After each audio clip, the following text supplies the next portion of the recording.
யோவான் 19ஆம் அதிகாரம் 28-21. அதன் பின்பு எல்லாம் முடிந்தது என்று இயேசு அறிந்து வேத வாக்கியம் நிறைவேறத்தக்கதாக தாகமாயிருக்கிறேன் என்றார்.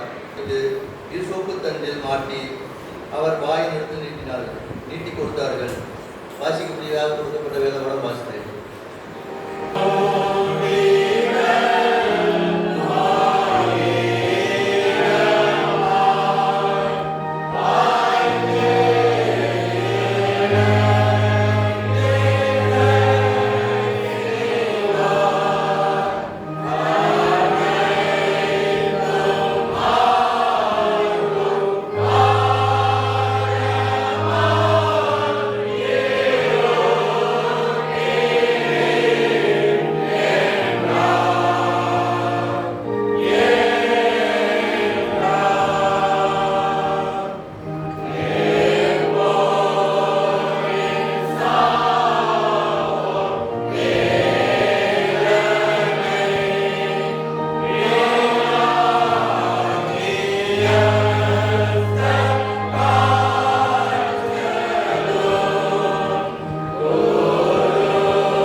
இந்த நல்ல மத்தியான வேலைக்காய் ஆண்டவரே உமக்கு நன்றி செலுத்துகின்றோம்.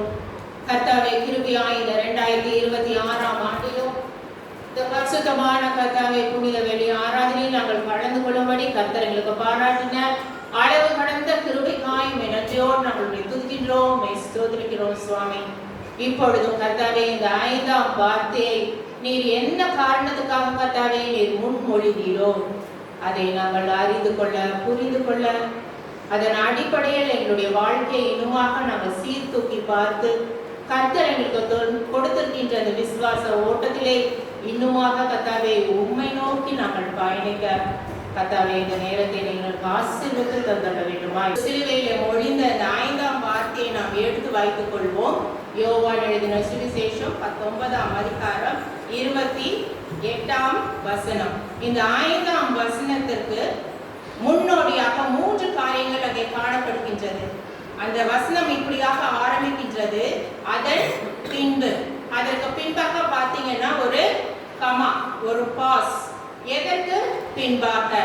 சுவாரஸ்யமான ஒரு புத்தகத்தை நாம் படிக்கின்ற பொழுது நமக்கு பசியோ தாக்கமோ நமக்கு தெரிவதில்லை. டிவி பார்க்கும் போது, சீரியல் பார்க்கும் போது, மேட்ச் பார்க்கும் போது நமக்கு பசியும் தெரிவதில்லை, தாக்கமும் தெரிவதில்லை. எல்லாவற்றுக்கும் மேலாக செல்போன் ஸ்க்ரால் பண்ணிட்டே இருந்தா நமக்கு பசியும் தெரியாது, தாகமும் தெரியாது. ஒரு போர் சேவகன் தன்னுடைய உயிரை காப்பாற்றும் முகமாக ஓடி ஒரு புகலிடமான ஒரு இடத்தை அடைந்த பின்புதான் தன்னுடைய கை முறிக்கப்பட்டிருக்கிறதை அவன் உணர்ந்து கொள்கின்றான்.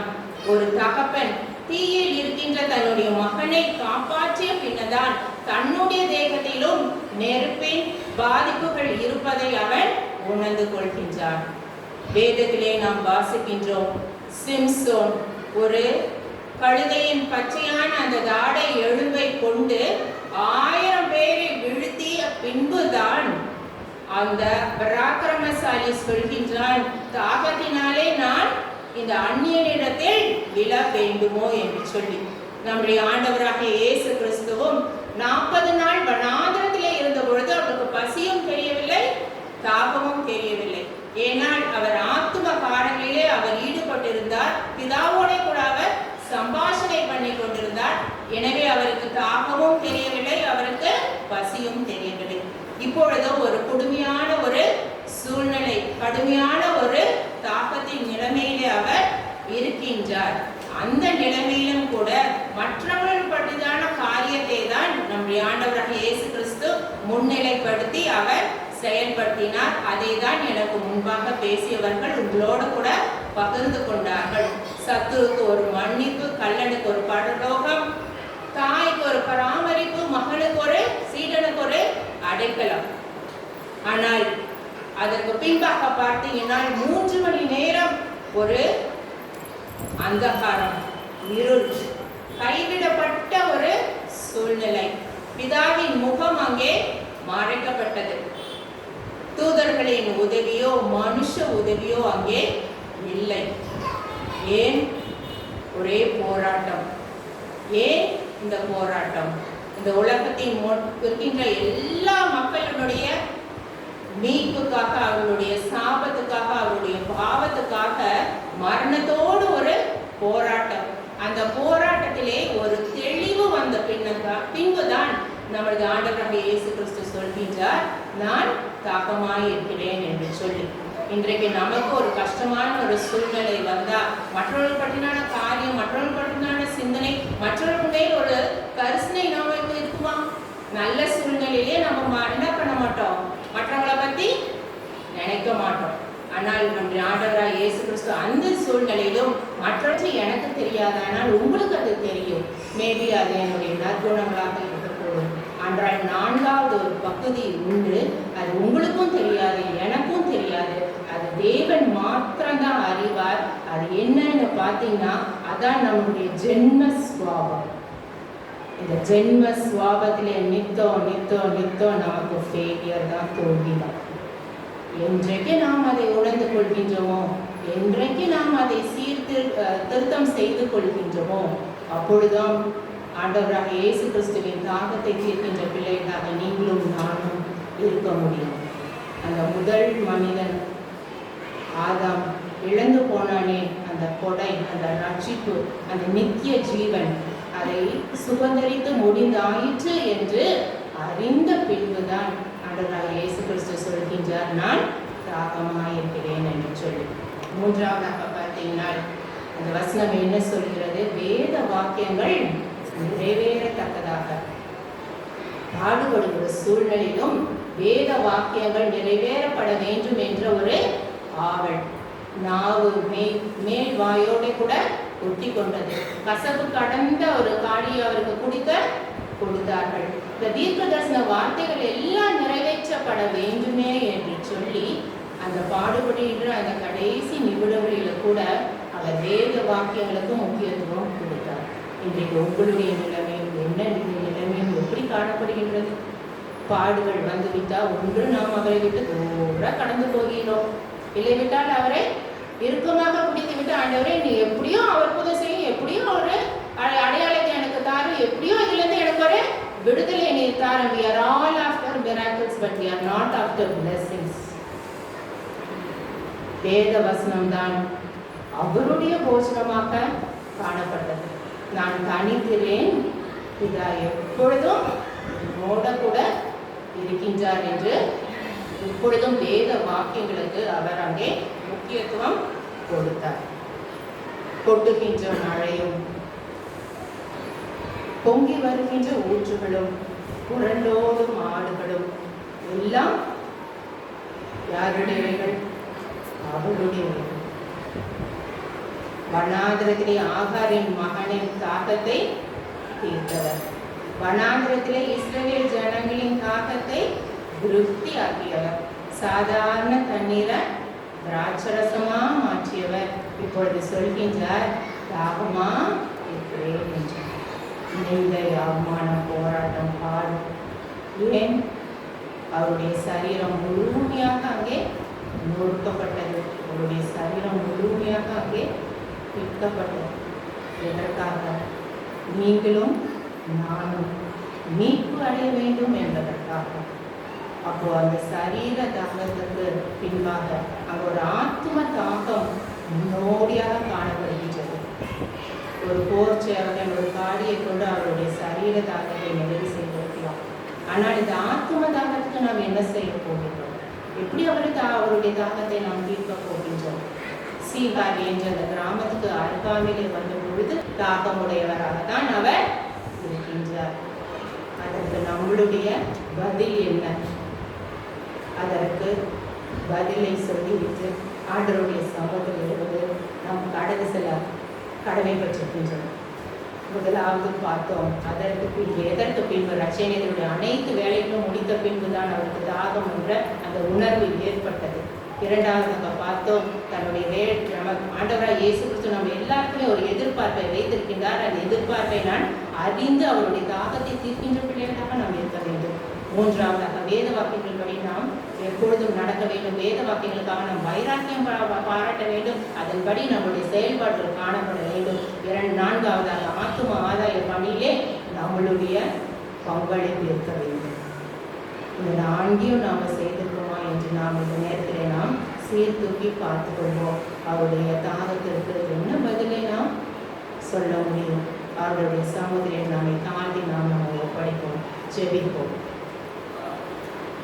சுயமென்னும் சாம்பலாய் மாற சுத்தாமியனல் மூட்டும் தேம்பெற்று மாமே சம்சார தேவாருள் செய்யோமே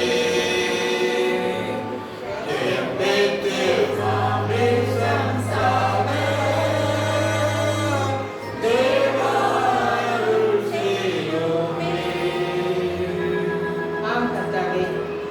சுயம் சாக வேண்டும். நீர் எங்களிலே வைத்திருக்கின்ற எதிர்பார்ப்பை கர்த்தாவை நிறைவு செய்கின்ற பிள்ளைகளாக நாங்கள் காணப்பட வேண்டும். எல்லாம் காடியை வாங்கின பின்பு முடிந்தது என்று சொல்லி தலையை சாய்த்து ஆவியை ஒப்புக் கொடுத்தார். ஆமென் என்று சொன்னார்.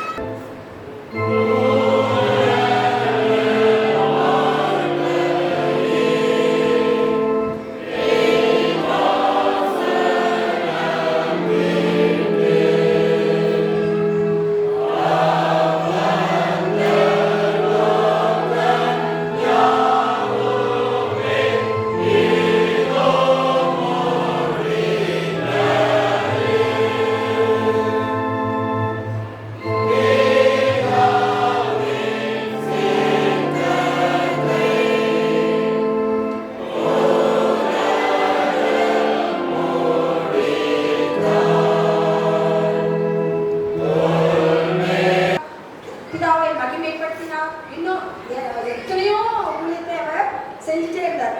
அவர் உலகத்துக்கு ஒளியாக வந்தார். அவர் உலகத்துக்கு இரட்சகராக வந்தார். அக்கினியை போட வந்தார். ஒரு பரிசுத்த சந்ததி, ஒரு பரிசுத்தம் இல்லாத சந்ததி, ஒரு வேறுபாடை உருவாக்க வந்தார். இப்படி நிறைய ஊழியர்கள் பிதா வந்து அவரை குறித்து வைத்திருக்கிறதான ஊழியர்கள் எல்லாத்தையும் செஞ்சார். அவர் நிறைவேற்றி முடித்தார். இது கிறிஸ்டியன் ஊழியம் முடிந்தது. அதுவுமே நான் முடிச்சிட்டேன் அப்படிங்கிற ஒரு வெற்றியோடு தான் அந்த சிலுவையிலே அவர் என்ன சொல்றாரு? முடிந்தது. அவருடைய ஊழியம் முடிந்தது. ஏன்னா அதுக்கு முன்னாடியே ஒரு வாட்டி நீ இஸ்ரேலுக்கு போனா நம்ம உடைய சிலுவையில கொண்டுவாங்க அப்படின்ட்டு சொல்லும்போது அவர் சொல்வாரு, அன்பின் பகவனே, இந்த நாளில் சுவாமி இந்த சமூகத்தை நோக்கி பார்க்கிறோம் சுவாமி. எங்களை அப்பா எங்களை பரிசுத்த ஜாதியாகவும் உமக்கு சொந்தமான பிள்ளைகளாக தெரிந்து கொண்டீங்க. அதற்காக உங்களுக்கு நாங்கள் நன்றி சொல்றாஜா. இந்த வாரம் இருள கிடந்தப்பா உங்களுடைய அன்பு என்றால் என்னன்னு தெரியாம கிடந்தப்பா. ஆனா அப்பா உங்களுடைய சமூகத்துக்கு வந்து உங்களுடைய அன்பினால எங்களை நிரப்புனீங்கப்பா. உங்களுடைய அன்பு எப்படி எங்களை ருசிக்க பண்ணீங்கப்பா. அந்த அன்பில நாங்கள் இன்னும் தேறினவர்களா, இன்னும் ஊறினவர்களா இருக்க எங்களோட ஒவ்வொரு ரத்த நாளங்களிலும் உங்களுடைய அன்பு அப்பா அன்றைய இறங்கணும் சுவாமி. அன்றைய அன்பினால எங்களை நிரப்புங்க, ஆசீர்வதிங்க, பலப்படுத்துங்க. ஒவ்வொருவரையும் உமக்கு அன்றைய பிரயோஜனமான பாத்திரங்களை நீ மாற்றுங்க. எதற்கென்று அழைத்தீரோ பிடித்தீரோ அன்றைய ஒவ்வொரு ஆத்மாவும் வேற பெற்றதப்பா. ஒவ்வொரு ஆத்மாவும் எதற்கென்று இந்த இடத்துல நீ அழைத்து கொண்டு வைத்திருக்கிறீரோ சுவாமி, அந்த நோக்கத்தை, அந்த திட்டத்தை, அந்த அப்பா அதை நீங்க நிறைவேற்றி கொடுக்கும்படியாக நாங்கள் செபிக்கிறோம் ராஜா. ஆமென். நன்றே அப்பா. ஒரு ஆத்மா கூட வீணாய் போய்விடாத படிக்கு, ஒரு ஆத்மா கூட பிசாசினால் வஞ்சிக்கப்பட்டு போய்விடாத படிக்கு சுவாமி. உங்களுடைய அன்பினாலே அப்பா இன்னும் நிரப்பி நீர் அருள் செய்யும்படியாக நாங்கள் செபிக்கிறோம் சுவாமி. அனாதி தீர்மானத்தினால் அழைத்தவரே அன்றைய உங்களுடைய புண்ணியங்களை அறிவிக்க இன்னும் எங்களுக்கு பலன் 44 முதல் 49 வசனம் வரை. லூக்கா 23 அதிகாரம் 44 முதல். அப்பொழுது ஏறக்குறைய 6 மணி நேரமாய் இருந்தது. 9 மணி நேரம் வரைக்கும் பூமி எங்கும் அந்தகாரம் உண்டாயிற்று. சூரியன் இருளடைந்து தேவாலயத்தின் திருச்சிலை நடுவில் இரண்டாக கிழிந்தது. இயேசு, பிதாவே உம்முடைய கைகளில் என் ஆவியை ஒப்புவிக்கிறேன் என்று மகா சத்தமாய் கூப்பிட்டு சொன்னார். இப்படி சொல்லி ஜீவனை விட்டார். 100க்கு அதிபதி சமீபரை கண்டு மெய்யாகவே இந்த மனுஷன் நீதிபரனாய் இருந்தான் என்று சொல்லி தேவனை மகிமைப்படுத்தினான். இந்த காட்சியை பார்க்கும்படி கூடு வந்திருந்த ஜனங்கள் எல்லாரும் சம்பவித்தவைகளை பார்த்தபோது தங்கள் மார்பில் அடித்துக் கொண்டு திரும்பி போனார்கள். அவருக்கு அறிமுகமானவர்கள் எல்லாரும் கலிலேயாவிலிருந்து அவருக்கு பின் சென்று வந்த ஸ்திரீகளும் தூரத்தில் நின்று இவைகளை பார்த்துக் கொண்டிருந்தார்கள். வசனத்தை கொடுக்கப்பட்ட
லூக்கா 23ஆம் அதிகாரம் 46வது வசனத்தை வாசிப்போம்.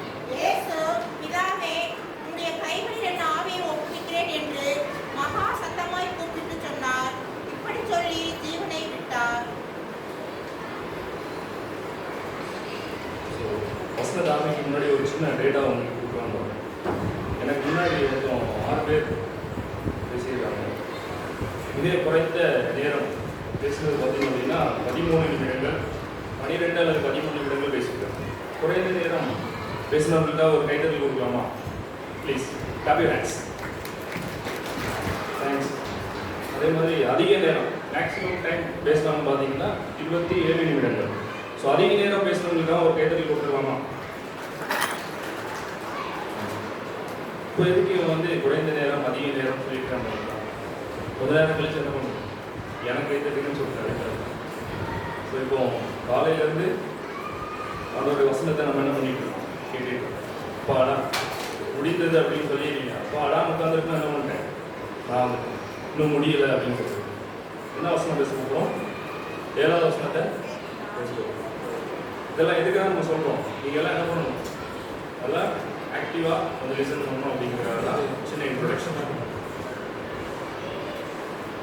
இப்போ ஒரு சின்ன வசனத்தை மட்டும் உங்களுக்கு நினைவு கூட்டிட்டு நம்ம வசனத்தில் கடந்து போவோம்.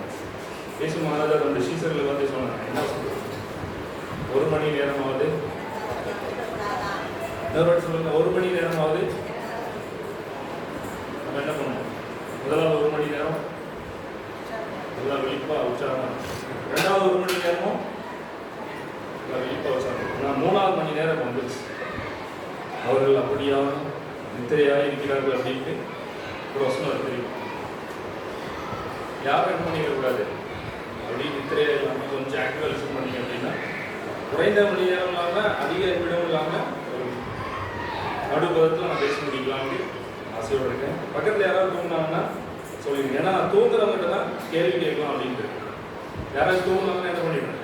டக்குன்னு நீங்கள் நான் எவ்வளோ பேசியிருக்கீங்களா, அதை கடைசி என்ன வசனம் சொன்னேன் அப்படின்னு கேள்வி கேட்குறேன். அவங்களுக்கு பதில் தெரியாது, ஆனால் எல்லாருக்கும் தெரிஞ்சுக்குவோம் அவங்க தூங்கிட்டு இருந்தாங்க அப்படின்னு தெரியும். அதனால் யாராவது தூங்கிட்டு இருந்தாங்க அப்படின்னா என்ன சொல்லிடுங்க? தூங்காதீங்க, தூங்கினா அந்த பையன் என்ன பண்ணிடுவோம்? உங்கள்கிட்ட கேள்வி கேட்போம். சரி, 7வது வார்த்தை லூக்கா 23:46. பிதாவே, உம்முடைய கைகளில் என் ஆவியை ஒப்புவிக்கிறேன் என்று சொல்லி மகா சத்தமாய் கூப்பிட்டு சொன்னார். என்று சொல்லி ஜீவனை விட்டார். இந்த இடத்துல ஒரு இழப்பு. நம்ம இயேசு மகாராஜா 3.5 ஆண்டு காலம் சீசர்களோடு ஊழியம் செய்கிறார். முதலாவது இழப்பு யாருக்கு? ரொம்ப அவரோட நெருங்கி பயணித்துட்டு இருக்கிற அந்த சீஷர்களுக்கு தான் ஒரு இழப்பு.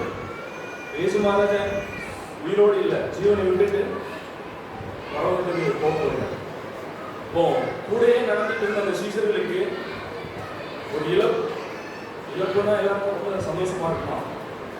காண முடியாது. அந்த சில வீட்டாங்க கொஞ்சம் பேர் விளையாட்டுல போயிட்டாங்க, ஒரு சிலர் உறுதி ஆண்டவருக்காக அன்போடு பக்கத்தில் இருக்கிறாங்க. ஒரு இழப்பு. அந்த இழப்பின் நேரத்துல என்னென்னலாம் நடந்தது, ஆவிக்குரிய பிரகாரமா என்ன நடந்தது, சரீர பிரகாரமா இந்த பிசிக்கல் ரேம்ல என்ன நடந்தது அப்படிங்கிறத நம்ம முதலாவது தியானிக்கலாம்.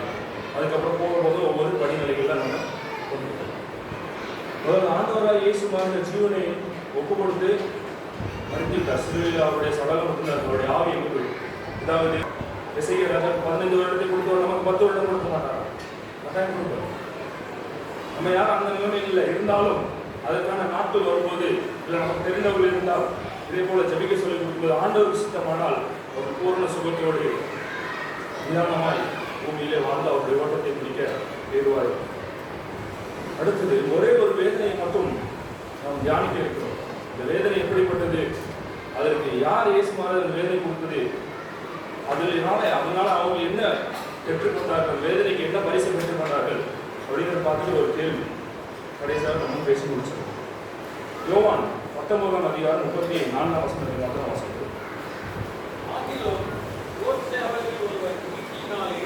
அவருடைய விழாவை குத்தினால் உடனே ரத்தமும் தண்ணீரும் புறப்பட்டது. இப்போ இயேசு மகாராஜா அவருடைய ஆவியை ஒப்பு கொடுத்து மறைத்திருக்கார். மறித்த பின்பதாக ஒரு போர் செய்வதன் ஈட்டியை எடுத்து அவருடைய விழாவிலே குத்தினார். உடனே ரத்தமும் தண்ணீரும் புறப்பட்டது. இப்போ இந்த ஈட்டியை இயேசு மகாராஜா உயிர் போனதுக்கு அப்புறம் அவர் குத்திருக்கார். நான் தியானித்து பார்க்கும்போது ஒரு சில விஷயங்கள் இப்படியாக நினைவு கூறுகிறேன். அவர் சிலுவையிலே அடிக்கப்பட்ட உடனே இல்லை அந்த சிலுவை பாடுகள் ஆரம்பிக்கும் போதே ஒரு சிலர் அவரை ஈட்டியினால் குட்டியிருக்கிறார். உயிர் போன பின்பு தான் இந்த போர் சேவை என்ன பண்ணியிருக்காங்க, ஈட்டியினால அவருடைய விழாவில் குத்தினான். ஆனால் உயிர் போகும் முன்பதாக சிலுவையில தொங்கிக் கொண்டிருக்கும் போதே நிறைய பேர் ஈட்டியினால குத்தினாங்க. எப்படி குத்தினாங்க? பட்டையை குத்துக்கள் போல பேசுகிறவர்களும் உண்டு. அப்படி பேசி பேசி அவருடைய விழாவில் ஈட்டியை குத்துற மாதிரி குத்துறாங்க. நெஞ்சில் ஈட்டியை பாய்ச்சுற மாதிரி பாய்ச்சுறாங்க. அவரை மடி வாக்குனாங்க. எப்படி ஒரு கல்லன் கூட பேச இது என்னுடைய குமாரன் தான் ரட்சித்துக்கோ எங்களே ரட்சித்துக்கோ. அவனுக்கு ரட்சிக்கப்படணும்னு ஆசை இருக்கு. ஆனா எப்படி கேட்கணும்னு தெரியல. தெய்வத்து கூட நம்ம இந்த இடத்து வரைக்கும் வந்துட்டோம். ஒரு ஸ்டெப் தான் ஆண்டவரே மண்ணின்னா உள்ள போயிடுவான், ஒரு திருந்த உள்ள போயிட்டான். இவனுக்கு ரட்சிக்கப்படணும்னு ஆசை இருக்கு, வாஞ்சி இருக்கு, நிறைய பேருக்கு இருக்கும். ஆனா கேட்க தெரியாது. அவங்களுக்கு நம்மளால எந்த உதவியை செய்து அவங்களுக்கு சரியான வழியை நடத்தி ஆண்டவர்களை கொண்டு வரும். இப்ப அந்த திருடன் என்ன சொல்லிட்டான், தேவகுமாரன் இருந்தால் உங்களே ரட்சித்து எங்களே ரட்சிக்கணும்னு ஒரு கடினமான வார்த்தை. அவ்வளோ வேதனைகளை தொங்கிட்டு இருக்காங்க. இயேசு மகாராஜா மனுப்படுத்துக்காக அவனுக்காகவும் சேர்ந்துதான் வேதனைப்படுத்தான். அவன் என்ன பண்றான், ஈட்டியை உயிரோடு இருக்கும் போதே அவருடைய விழாவை பாய்ச்சான். இதே போல எத்தனை பேர் கோர்ச்சையை சுத்தி இருந்து கண்ண மூடி அடிக்கிறாங்க. அடிச்சுட்டு தீர்க்கதரிசனம் சொல்லி யார் ஒண்ணு அடிச்சுட்டு இருக்கு, அது ஒரு ஈட்டி மாதிரி பாயுது. முகத்துல துப்புறாங்க, அது ஒரு ஈட்டி மாதிரி பாயுது. இன்னும் தலையை துலுக்கி கிண்டல் பண்றாங்க. 3 நாளைக்குள்ள ஆலயத்தை இடிச்சு கட்டுறேன்னு சொன்னீங்க, உன்னையே வச்சுக்கோள். எப்படியெல்லாம் கிண்டல் கேள்வி பேசுறாங்க. அதையெல்லாம் எப்படியா பார்க்கிறேன்னா, உயிரோடு இருக்கும் போதே அவருடைய விழாவில் பட்டையை குத்துகள் போல பேசுறாங்க, குத்துறாங்க, மனமடி வாக்குறாங்க. இந்த மனமடின்னு பார்க்கும்போது பழைய பாட்டில் ஒரு வசனங்களை எல்லாரும் பேசுவாங்க. யோசேப்பை வில் வீரர்கள் மனமடி வாக்கினார்கள். இந்த வசனம் அப்படியே சொல்றது. யோசேப்பை நீ வீட்டில் கவனிச்சு பார்க்கலாம். ஆதியாகமம் 49 அதிகாரத்தில் எல்லா வசனங்களும் 23, 24 வசனங்கள் எல்லாமே போட்டிருக்கு. யோசேப்பை வில் வீரர்கள் மனம் அடிவாக்கினார்கள். நீ இப்படி யோசிப்பாங்க, வில் வீரர்கள் கையில் என்ன இருக்கும்? வில், அம்பு. வில் வீரர்கள் அவனை மனம் அடிவாக்கினார்கள். வில் வீரர்கள் வில்லை அம்பை வைத்து என்ன பண்ணுவாங்க, ஒரு ஷாட் பண்ணும்போது அந்த அம்பு என்ன பண்ணும்? அப்போ அந்த வசனம் எப்படி போட்டப்பட்டிருக்கணும்? வில் வீரர்கள் அவருடைய மார்பில் அம்பினால் தாக்கினார்கள். ஆனா அந்த வசனம் எப்படி சொல்லியிருக்கு? முதல் பகுதி, வில் வீரர்கள் அவனை மனம் அடிவாக்கினார்கள். இப்போ வில் வீரர்கள் மனம் அடிவாக்கினார்கள்னா அம்பையும் வில்லையும் வச்சுட்டு அவனை எப்படி மனம் அடி வைக்கிருப்பாங்க? மனசை அம்பை வச்சு காயப்படுத்த முடியுமா? தம்பி நாங்களே 6 வருஷம் முடிஞ்சது எப்போ முடிப்பேன்னு பார்த்தா இப்போ கேள்வி கேட்டு தெரியாது அப்படின்றீங்களா? 5 நிமிஷம், ஒரு 5 நிமிஷம். ஸோ அந்த வில் வீரர்கள் நிறைய பேர் 3ஆம் மாதத்துக்கு அப்படியாக கொஞ்சம் அலர்ட்டாக இருக்கணும், கொஞ்சம் தண்ணி குடிச்சிட்டு 2 மினிட்ஸ் 3 மினிட்ஸ் ஆகும். ஸோ அப்போ வில் வீரர்கள் வந்து என்ன பண்ணுறாங்க, வில்லு அம்பு கையில் இருக்குது, ஆனால் அதை வச்சு அவனை யோசிப்பை வந்து பண்ணான்னு போடல, அது 2வது தான் போட்டுருக்கு. வில் வீரர்கள் அவனை வந்து அம்பு வச்சு தாக்குனது. அதுக்கு முன்னாடி என்ன பண்ணுறாங்க, வில் வீரர்கள் அவனை மனமடி வைக்கிறார்கள். இந்த வில் வீரர்கள் யார், எப்படி மனமடி வைக்கிறாங்க? வார்த்தை. இப்போ இயேசு மாதத்துக்கு பட்டய குத்துனால உயிரோடு இருக்கும்போதே எத்தனை பேர் குத்துறாங்க, அதே மாதிரி பட்டய குத்துகள் போல யோசேப்பை பேசி அவனுடைய மனமடி வைக்கிறாங்க. மனமடி மனசு செத்து போய் சாகுற அளவுக்கு அவனை வந்து என்ன பண்றாங்க, வருத்தப்படுத்துறாங்க. அவனோட வார்த்தையினால, அவரோட செய்தியினால, அவருடைய பார்வையினால, இன்டைரக்டா அவர்கள் பண்ணக்கூடிய ஒரு சில விஷயத்தினால. இப்போ நவீன காலத்துக்கு சொல்லணும்னா நம்ம வேலை ஸ்தலத்தில் கூட நம்ம நிறைய பேர் என்ன பண்ணுவாங்க, மனமடிவாங்க. பிஸ்னஸ்ல மனமடிவாங்க, சொந்தக்காரங்க, உறவினர்கள். வேதத்தில் இன்னொரு சம்பவம் இருக்கு. அன்னால் பெனினா சிறந்த உதாரணம். இப்போ பெனினால் எல்கானா அவங்க கூட ஆலயத்துக்கு போகும்போது என்ன பண்றாங்க, அந்த பெனினாவுடைய வேலை என்னது, அண்ணா வந்து கரெக்டாக அந்த சர்ச்சுக்கு போகிற நேரம் பார்த்து, மற்ற வீட்டில் எவ்வளோ நேரம் இருந்திருப்பாங்க, அந்த நேரம் ஏதாவது சொல்லுவாங்களா, எதுவுமே சொல்றது இல்லை. கரெக்டாக ஆலயத்துக்கு போய் ஆண்டவரை சேவிக்கணும், ஆண்டவரை தேடணுங்கிற நேரத்தில் என்ன பண்ணணும், உனக்கு குழந்தை இல்லை, எனக்கு குழந்தை இருக்கு அப்படின்னு சொல்லி விசனப்படுத்துறது, அப்படியே மனம் மடிவாக்குது. எல்லாத்துக்கும் முன்னாடியும் அப்போதான் ஒரு கூட்டமாக சேருவாங்க. அப்போ வந்து அப்படி மனம் மடிவாக்கும்போது அவன் என்ன பண்ணுவான், பாவம் அண்ணா சாப்பிடாம விசனப்பட்டு துக்க முகத்தோடையே அந்த ஆலயத்துக்கு போகும்போது ஆண்டவரை தரிசிக்கலாமே, சந்தோஷத்தோட போகலாமேன்னு போகும்போது, கூட்டமாக போகலான்னு ஒரு கேதரிங், ஒரு பிக்னிக் போகிற மாதிரி அவங்களுக்கு வெளியே வந்து ஆண்டவரை துதிக்கணும், தேடணும், உயர்த்தணும், ஒரு இடத்துக்கு போகிறாங்க. அப்படி ஆயத்தப்படும் போது வெளிநாள் வந்து என்ன சொல்லியிருக்கான், உனக்கு குழந்தை இல்லை, எனக்கு குழந்தை. அவளை என்ன பண்ணினால் மனமடிவாக்கினாள். இப்போ மனமடிவாக்குறதுனா என்னன்னு உங்களுக்கு தெளிவாக புரிஞ்சிருக்கு. நம்ம என்ன பண்ணிடக்கூடாது, யாரையும் நம்முடைய வார்த்தையினாலேயோ பார்வையினாலேயோ செயல்பாடுகளினாலேயோ நம்ம நடந்து போகிற நடக்கையினாலேயோ எதுனாலேயும் யாரையும் நம்ம மனமடி வைக்கக்கூடாது. மனமடி வாக்கினா என்ன நடக்கும் அப்படிங்கிறத நம்ம பின்னாடி நம்ம பார்க்கணும். ஆனால் மனமடி வாக்கினதுக்கு அப்புறம் யோசேப்புக்கு வசனம் சொல்லப்பட்டது. யோசேப்பினுடைய வில் அது உறுதியாய் நின்றது. எப்படி நின்றது, அவனுடைய வில் அது உறுதியாய் நின்றது. இப்போ நான் அண்ணாளுக்கு சொல்றேன், அவனுடைய வில் உறுதியாய் நின்றது. அண்ணாளுக்கு எப்படி அந்த வில் உறுதியாய் நின்றது, சாமுவேலே ஆண்டவர் கொடுத்தார். அவருடைய வில் உறுதியாய் நின்று சமாரியா நான் வெளிப்பட்டு காயம்பட்ட இதயத்திலே என்னால உங்களுக்கு ஆயில் போட முடியுமா, ஒரு ஆயினம் போட முடியுமா, முடியாது. எந்த டாக்டராலையும் உங்களுக்கு ஆயினம் போட முடியும். ஆனால் காயம்பட்ட இதயத்துக்கு ஆயினம் போடுறவர் இயேசு மகாராஜா மட்டும்தான். நீங்க உயிரோடு இருக்கும்போதே உங்களுக்கு ஓப்பன் ஹார்ட் சர்ஜரிலாம் பண்ணி ஆயினம் போட மாட்டார். அப்படியே சரீரபிரமா இருக்கும்போது அவர் தன்னுடைய கரத்தை நீட்டி தன்னுடைய ரத்தத்தை உங்கள் இதயத்தின் மீது ஊற்றும் போது அது சுகத்தை கொடுக்கும். எவ்வளவு பெரிய ஆழமான காயங்களா இருந்தாலும் சரி சுகத்தை கொடுக்கும். ஒரு கேள்வி, ஒரு வருடம் அல்லது 2 வருடம், சுத்தம் பசிதாகம் மனக்கவலை அங்கே இல்லை, வருத்தம் பசிதாகம் மனக்கவலை அங்கே இல்லை, விண்கிடம் வாஞ்சிப்பே விண்ணவர் பாதம் சேவே, விண்கிடம் வாஞ்சிப்பே விண்ணவர் பாதம் சேவே, பரலோகமே என் சொந்தமே என்று காண்பேனோ, பரலோகமே என் சொந்தமே என்று காண்பேனோ,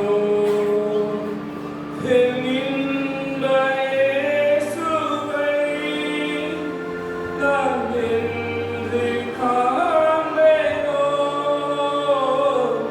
என் இன்ப இயேசுவை நான் என்று காண்பேனோ, பரலோகமே என்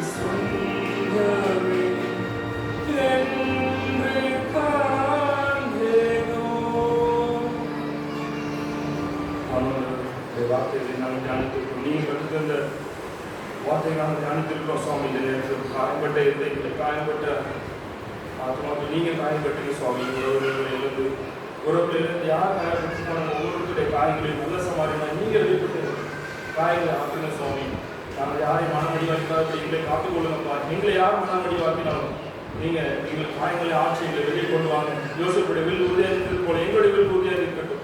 அண்ணாவுடைய வில் உறுதியாக இருக்கிறது போல எங்களுடைய வில் உறுதியாக இருக்க செய்யுங்க. இயேசு மகாராஜா உம்முடைய வில் உறுதியாக இருக்கிறது. ரட்சிப்பின் வில் எங்களுக்குள்ளே அது உறுதியாக நிலைத்திருக்கிறது சுவாமி. கேட்ட வார்த்தைகள், வசனங்கள், சத்தியங்கள் எல்லாம் எங்களுக்குள்ள நிலைத்திருக்கு. பதில் தரட்டும், பலன் தரட்டும் சுவாமி. ஒரு சித்தம் நிறைவேற்றப்படும். உமக்கே துதிக்கான மகிமை செலுத்துகிறோம். இது அக்குமார் மஸ்தாத்திலும் நீங்க மகிழ்வடைங்க. நீங்கள் நன்மை நான் நினைத்தேன். இயேசு நாமத்தில் ஜெபிக்கிறோம் நல்ல பிதாவே.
எங்களுக்காக சேவையிலே எங்கள் பாவத்தை சுமந்து தீர்த்தவராக இருக்கிறீரே. அந்த நிச்சயத்தோடு இந்த மாறுபடியே உங்களை நோக்கி பார்க்கும்போது தேவ பிரசன்னம் எங்கள் உள்ளத்திலே கிரியை செய்ய சிலையில் முடிந்த 7 வார்த்தைகளை உடைய பிள்ளைகள் மூலமாக நாங்கள் கேட்க இந்த வருஷத்திலே எங்களுக்கு கிருபை செய்து இந்த கடைசி செய்தியாக நீர் நாங்கள் அறிந்து கொள்ள வேண்டிய காரியங்களை எங்களுக்கு வெளிப்படுத்தி தாங்கள் எல்லா ஸ்தோத்திரங்களையும் உங்களுக்கே இயேசு ரட்சகர் ஜெபிக்கிறோம் எங்கள் நல்ல 1 கொரிந்தியர் 15வது அதிகாரம் இருப்பார் இல்லையா? எல்லாரும் பாராட்டப்பட்டவர். பரலோகம் துதிக்கிறது, தூதர்கள் துதிக்கிறார்கள், மேய்ப்பர்கள் துதிக்கிறார்கள். அந்த நாட்களிலே ஆண்டவரை அறிந்த அத்தனை பேரும் துதிக்கிறார்கள். ஆனால் அந்த ஆண்டவராகிய இயேசு கிறிஸ்து நன்மை செய்கிறவராக அவர் வாழ்க்கையிலே கடந்து போனார். ஆனால் கடைசியிலே சிலுவையிலே அவரை ஆணிகள் அடித்து துன்பப்பட்டு அவருடைய ஆவி மறுபடியுமாய் பிதாவின் கரத்துக்கு போகும்போது பரலோகம் இயேசுவை பார்க்கிறது. அந்த இடத்திலே இயேசுவின் சரீரம் சின்னாபின்னமாக அவருடைய ஆத்மா உடைந்ததாக கிழிக்கப்பட்டு ரத்தம் சிந்தி வேதனைப்பட்டு கண்களெல்லாம் குழிவழிந்து கொழுக்கள் என்று உலகத்திலே அனுப்பப்பட்ட அந்த குழந்தை இப்பொழுது சுக்குநூறாக சித்திரவதை செய்யப்பட்டு சொல்ல வேண்டும் என்றால் கசக்கி பிழியப்பட்டு இப்பொழுது தேவனுடைய கருத்திலே போகிறது. தூதர்கள் என்ன சொல்லியிருப்பார்கள்? மனிதர் இந்த அருமையான வேளையிலும் அநேக தேவ பிள்ளைகள் மூலமாக எங்களோடு பேசின உங்களுடைய வார்த்தைகளுக்காக சொல்கிறார். இறுதியாக நாங்கள் நோக்கி பார்க்கிறோம். இந்த சிலுவையின் தியானம் எங்கள் வாழ்க்கையில் தாக்கத்தை ஏற்படுத்தாத பட்சத்தில் இன்றைக்கு நாங்கள் கேட்ட எந்த செய்தியும் எங்களுக்கு பிரயோஜனமாக இருக்க முடியாது. ஆனால் இந்த பாடுகள் எல்லாம் எனக்காக என்று சொல்லி நாங்கள் எப்பொழுது தனிப்பட்ட நிலைமையை நாங்கள் எங்களுக்கு சொந்தமாக ஆக்கிக் கொள்கிறோமோ அப்பொழுது எங்கள் வாழ்க்கை மாற்றப்படுகிறது. நாங்களும் உங்களுடைய பிள்ளைகளாக வாழ்ந்து காட்ட முடியும். அப்படிப்பட்ட கிருபையை எங்கள் ஒவ்வொருவருக்கும் தந்து வழிநடத்த எவ்வளவு எங்கள் அருள்நாதர் இயேசு ரட்சகர் மூலம் ஜபங்களை ஏற்படுகிறோம். பிதாவே, ஆமென்.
சிலுவை நோக்கி பேசின 7 வார்த்தைகளையும் நாங்கள் கேட்டோம்.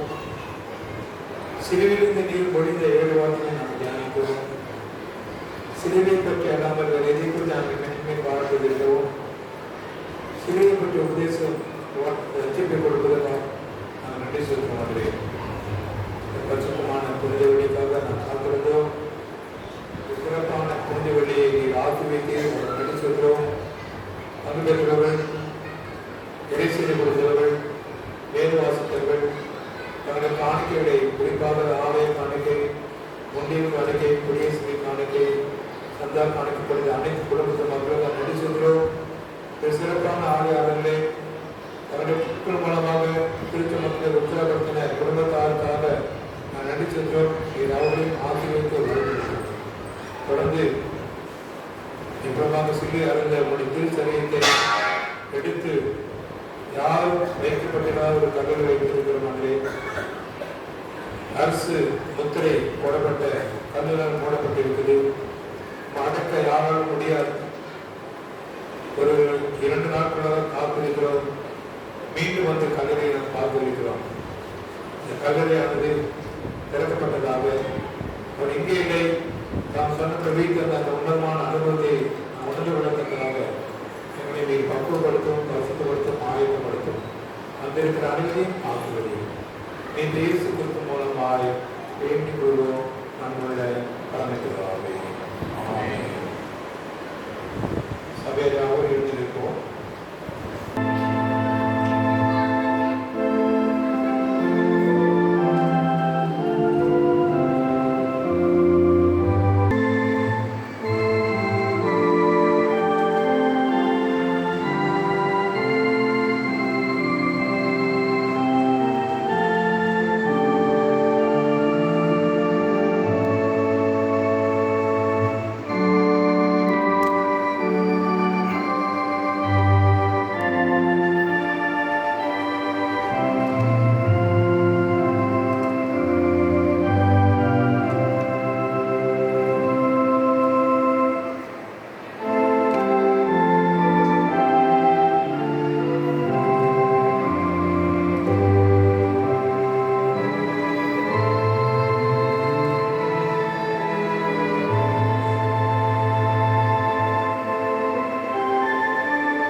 நம்மை சந்திக்க வந்தவர்கள் பாடலை பாடலாம்.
இந்த அருமையான மதிய மாலை வேளையிலும் உடைய சமூகத்தில் இருக்கிற நாங்கள் உங்கள் நன்றியோடு ஸ்தோத்திரிக்கிறோம்.